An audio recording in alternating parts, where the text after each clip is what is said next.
0 часов 9 минут произошло землетрясение на территории Китайской Народной Республики.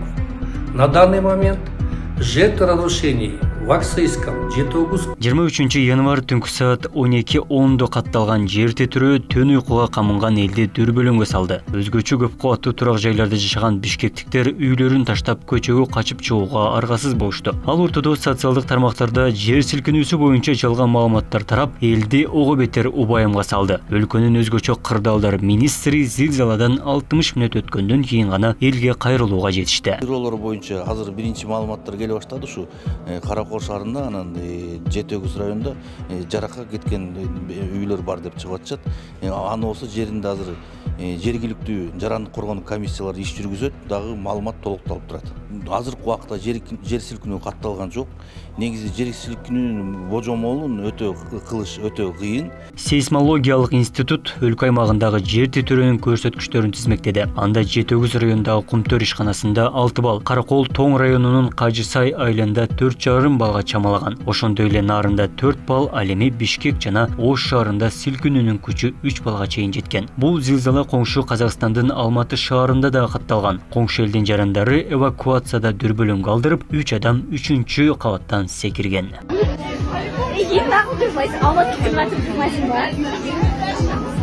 Табигый кырсыктын кесепетин аныктоо үчүн жарандык коргоонуу комиссиясы түзүлдү. Аларда мамлекеттик курулуш агенттиги турак жайларда олуттуу кайрылуулар жок экенин билдирди. Ошондой эле жабыркаган имараттар боюнча кайрылууну өтүнүштү. Деген менен Ысык көлдүн Акшайрак айылында жер титирүүдө 8 үйдөн жаракка кеткен. Каракол шаарында дагы 2 мектептин дубалы жабыркаган. Ал эми Ош шаарында курулуштар зыян тарткан эмес. Адистер каладагы эң бийик имарат 16 кабат экенин билдирип, курулуш 9 баллга чыдамдуу деп ишендиришти. Кудайга шүгүр кандай жабырык тарткандар биздин башкармалыкка катталган жок, билдирүүлөр келип түшкөн жок. Бул боюнча бул тилсиз жоо Бишкекте жана Чүй областында сезилер деңгээлде билгиликтүү экен.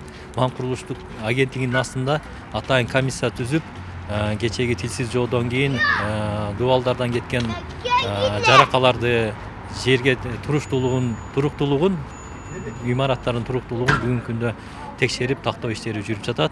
Көп кабаттуу үйлөр, эң жогорку көп кабаттуу турак үй бул 16 кабат болуп эсептелип атат бүгүнкү күндө. Жогорулуга боюнча ал боюнча сейсмология институту экспертиза канча кабатка чейин уруксат берген болсо, ошончо кабатка чейин көп кабаттуу үйлөрдү курууга болот. Өзгөчө кырдаалдар министрлиги жарандарды табигый кырсыкта дүрбөлөңгө түшпөөгө чакырып, коргонуу боюнча видео роликтерин жарыялашты. Адистер жер титирөө жаңы технология менен 30 секунд калганда гана белги берерин билдиришти. Мындан улам табигый кырсыкта сак болууга жана негизги эрежелерди сактоону эскертишти. Айтып кете турган болсом, жер титирөө боюнча жер титирөөдүн болуп аткан учурда биринчи кабатта боло турган болсо, биринчи кабаттан үйдөн 15 секунддын ичинде тез чыгып кеткенге мүмкүнчүлүк бар. Эгер андай чыгууга мүмкүнчүлүк жок болсо, бул өзүн коргоп, үйдүн бурчтарына жана мебель, катуу темирден жасалган мебеллерге, мисалы үчүн бир столду алсак, стол жыгачтан эле кылынган болсо, ал жараксыз болот, ал менен сактаналбайт, ал басып калат. Эгер темир кровать, темир столдор болсо, ошонун астына кирип турса, ал үстүнөн басып калуудан сактайт. Анан экинчи этаждан жогору болуп туруп, терезелерден секирип корккон учурларда андай кылган иш-чаралар терс көрүнүш болуп эсептелинет. Коргонуп турганда эшиктин астында, терезенин жанында турган бул болбойт. Ал эми табигый кырсыктагы жарандык коргонуу боюнча жарандардын маалыматы жок, бирок жер титирөөдөн кадимки шартта коргоно алабыз дешет. Жер титирегенде ооба коргой алам. Кечээ ооба сездик биз.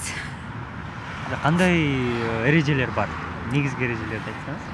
Негизги эрежелер ошо коргонучу жерлерге кирип, ошол жерлерде. Жок, кечээ мен билген жокмун, жер титирөөнү вообще сезген жокмун. Бирок мындай коргонууну билесиз. Коргонууну билем. Силкингенде секин туруп, дубалдар кармап, басып чыгып кетмейди. Секин чуркабай, секин басып. Бурчтектери жакшыраак балкаларына таянып, мен ошондой жерге туруш керек. Эгер болбосо, секин мындай өзүң спокойно бала чагаңы алып, сыртка чыгып, коопсуздак жерге туруш керек деп ойлойм мен. Мүмкүнчүлүк болсо жерге качыш керек. Анан болсо үйдүн бүрчөгүнө туруш керек. бүрчөгөн туруп алыш керек, отуруш керек. Тике турбастан. Жер титирөөгө байланыштуу мамлекеттик курулуш агенттиги курулуш объектилериндеги табигый кырсыктан улам пайда болгон жаракаларды аныктоого киришти. Ал үчүн коомчулукка кайрылып, кырсыктан кийинки сүрөт же видео материалдар болсо 0555 579 257 WhatsApp номерине салууну сунуштайт.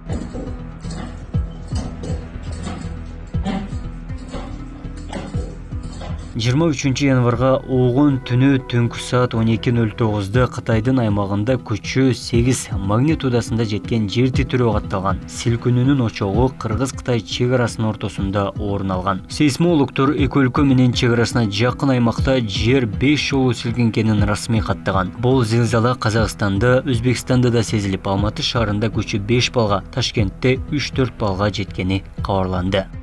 Абдумалик Базарбаев, Шахрух Иминджанов, Ош ТВ.